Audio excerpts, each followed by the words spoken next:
Welcome to the Why Factor, a chance to work out why we do what we do. BBC World Service podcasts are supported by advertising. Thanks for downloading this edition of The Why Factor from the BBC, a programme that seeks to find out why we do the things we do. I hope you enjoy it. BBC World Service. I'm Mike Williams with The Why Factor.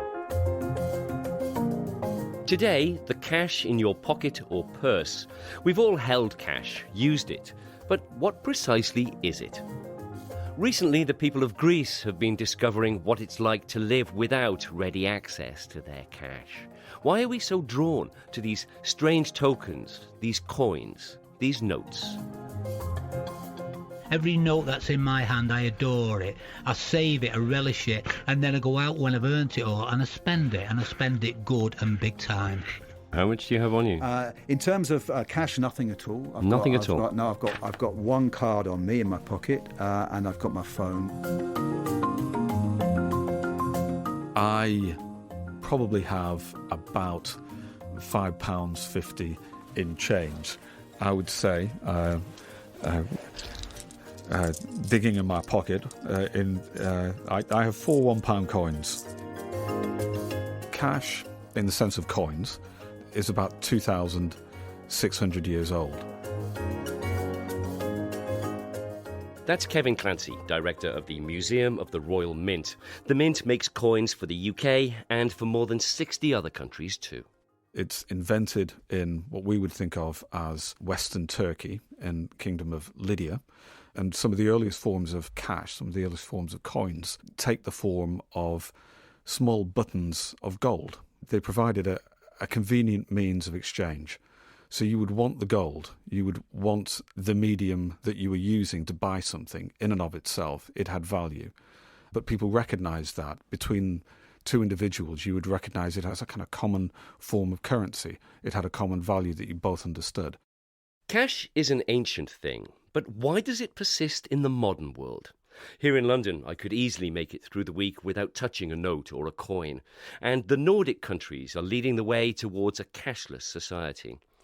2 years ago in Sweden, a bank robber left empty-handed because the bank he was trying to hold up didn't keep any cash. And in Denmark, there are now proposals to let shops refuse to take cash at all. Thousands of miles away in Africa, something similar is happening. I'm Michael Joseph. I'm the director for mobile money for Vodafone. We launched it in 2007 in Kenya, and it wasn't immediately a success, but it took 1 year, and after 1 year we had 1 million customers using it, and then it became a household name and very, very successful.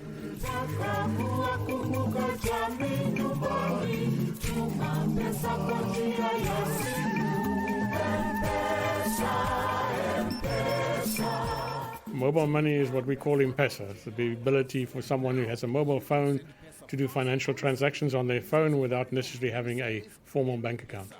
Visit your nearest M-Pesa agent today. Terms and conditions apply. In Kenya at the time, mostly men and some women traveled to the cities to work, but because they valued their land so much, the people were left behind on the land to look after the land, and so people had to find a way to send money home. And this was our first application, was tapping into that need to send money home rather than what was the traditional way of doing it. You get in a bus and you drive to 12, 15, 20 hours, go home to take your parents some money or your children or whatever, or you give it to the bus driver or you give it to a taxi driver and you hope it ends up on the other side. Vodafone came up with the idea to use the mobile phone for the disbursement and repayment of microfinance loans. That was the initial idea. And we trialled it for 6 months in Kenya. And during that trial, we noticed that the Kenyan people themselves were using it in a different way. They were actually using the actual menu structure to actually send money between themselves. I'm a student at Nairobi University, so I use M-Pesa for a lot of transactions, including paying my bills, like power bills. For me, M-Pesa, it's a great advantage because sometimes we've not paid the school fees and I'm far from my grandparents. I just call, I ask them, send me the money because I've been sent out of class. I do almost everything. I pay my water bill, electricity. I also do my banking through M-Pesa. I send my mom, I send my dad, I send my relatives, yeah. I use M-Pesa to send to my clients. It's easier to use M-Pesa. Number one, it's safe because I don't have to carry cash money. I'm able to reach to someone and pay someone on time. Before we used Telegram, which takes a longer time, and M-Pesa is instant. And how has it changed the cash economy in Kenya? Well, that's an interesting question. You know, from what we understand from the central bank statistics, that 40% of all cash transactions are done with M-Pesa. So you would think it would be much higher, that it would be 100% or 60 or 80% or something like that. There's still a need for cash. I once joked to the central bank governor that you didn't need to print currency anymore because M-Pesa was good enough. But in fact, people still have cash and still use cash a lot. I'm Felix Martin. I'm an economist, and I'm the author of a book called Money, the Unauthorized Biography. How should I understand cash? What is it? The main thing that one has to understand about cash is that it's just one way of representing money. Money itself is not cash. It's not coins. It's not notes. It's not anything physical at all.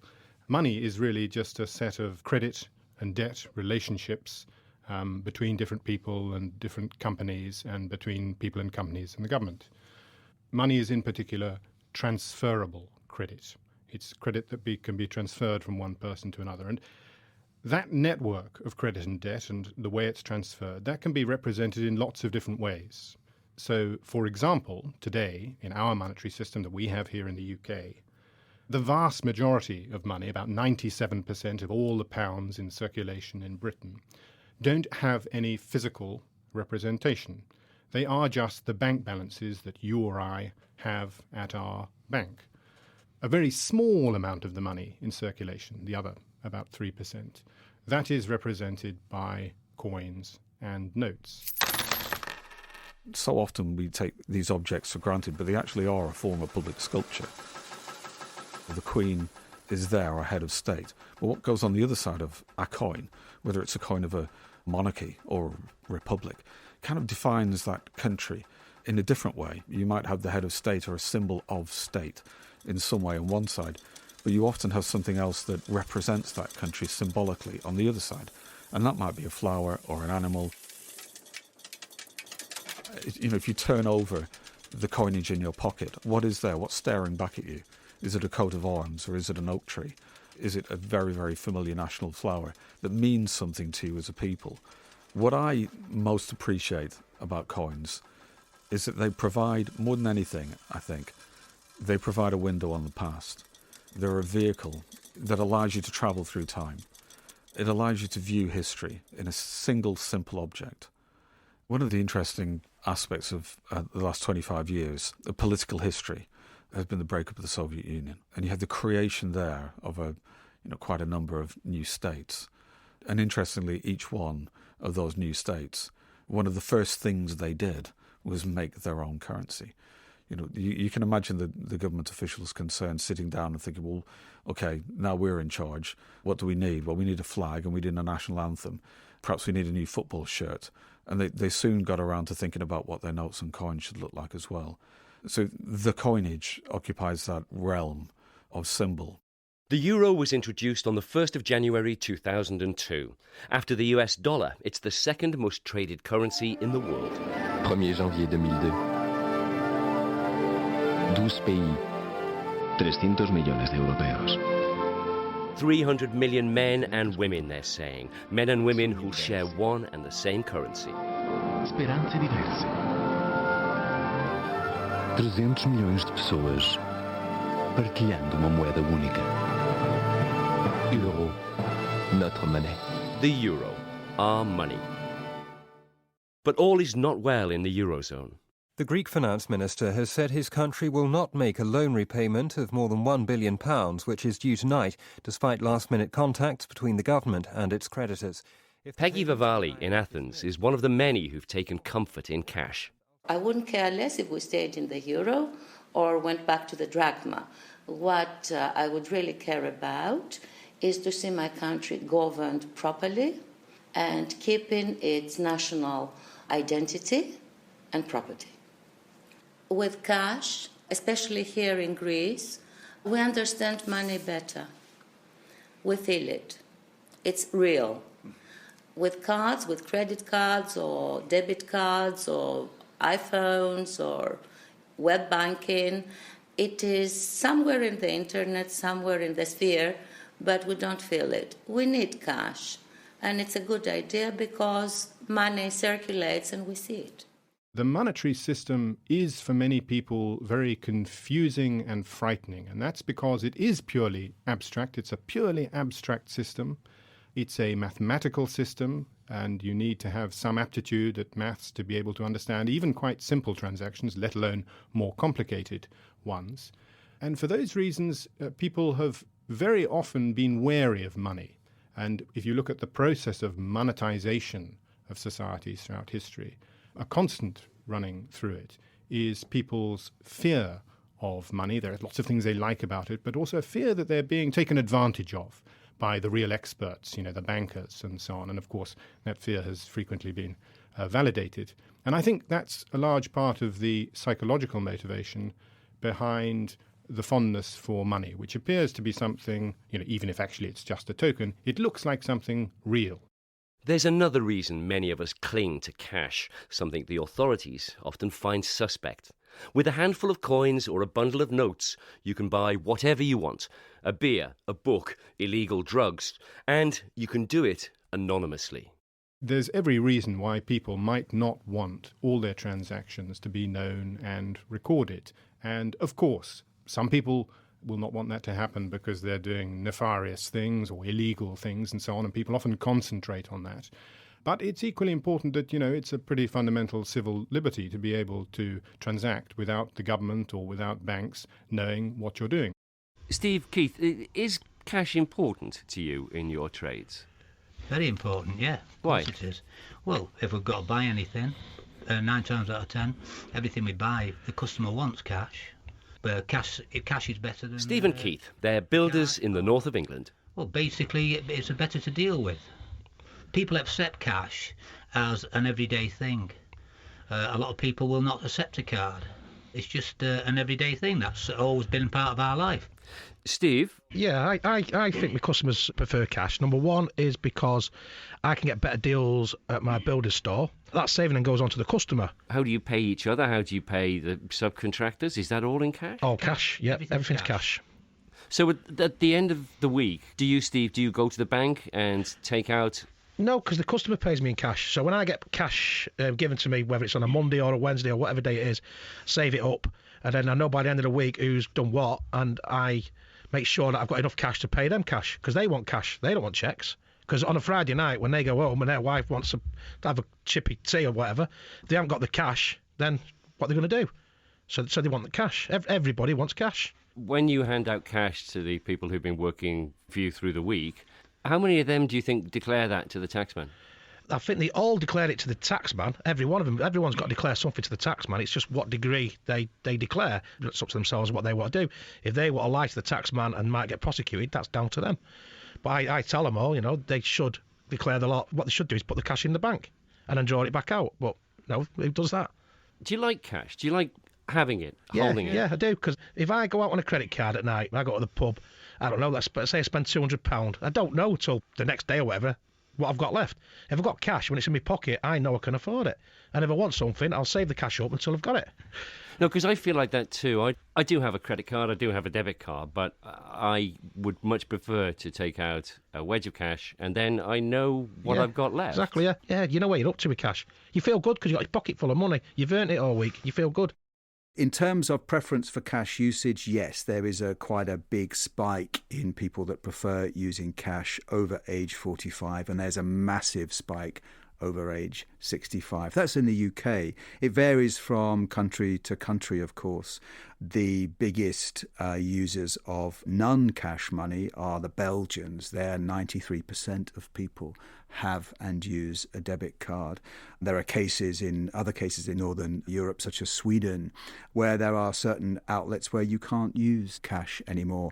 In the Netherlands, you can't use cash in a pharmacy, and supermarkets in the Netherlands are planning to get rid of cash within 3 years. So what's the drive? What's the reason for this drive towards cashless society? It varies tremendously. In Sweden, one of the old members of ABBA, and I'm showing my age now, I think it's Bjorn.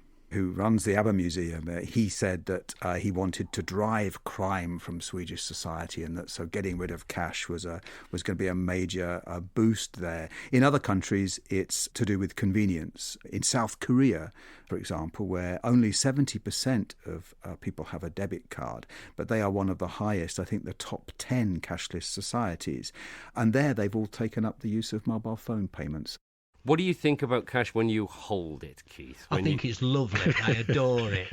Especially the pink ones. Yeah, every every note that's in my hand, I adore it. I save it, I relish it, and then I go out when I've earned it all and I spend it, and I spend it good and big time. Steve? Yeah, same as I love counting. I love counting notes. I mean, if I save it up, I like to sort of count my notes, see how much money I've got. Count it all the pink ones. Then I put them all in order. I've got my pinks and my purples and my blues.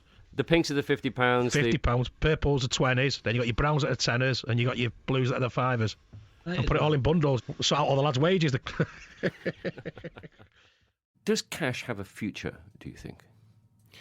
I mean, I would like to think that it does. The crucial difference, I think, is business of anonymity.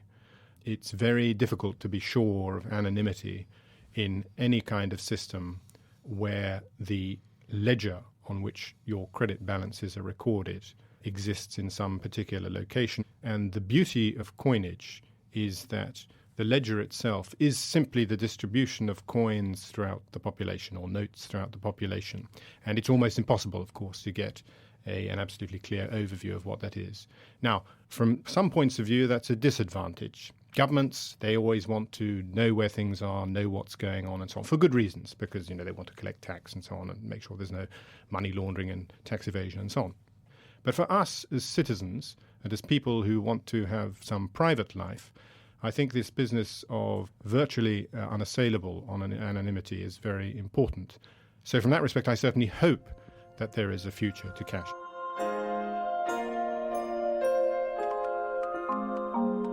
But, you could argue there's a whole economy out there, a cash economy, which is vibrant and which wouldn't function terribly well if we go cashless.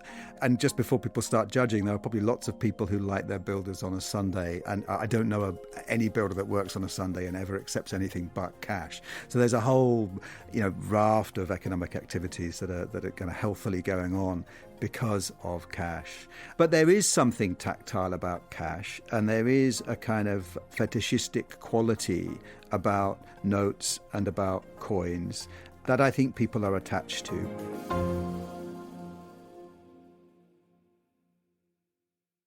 Thanks for listening to The Y Factor. If you'd like to hear more, there's a wide range of programmes on our website. Everything from jargon to drawing to nudity, the risks we take, and beards, and much more. Visit bbcworldservice.com/Y Factor.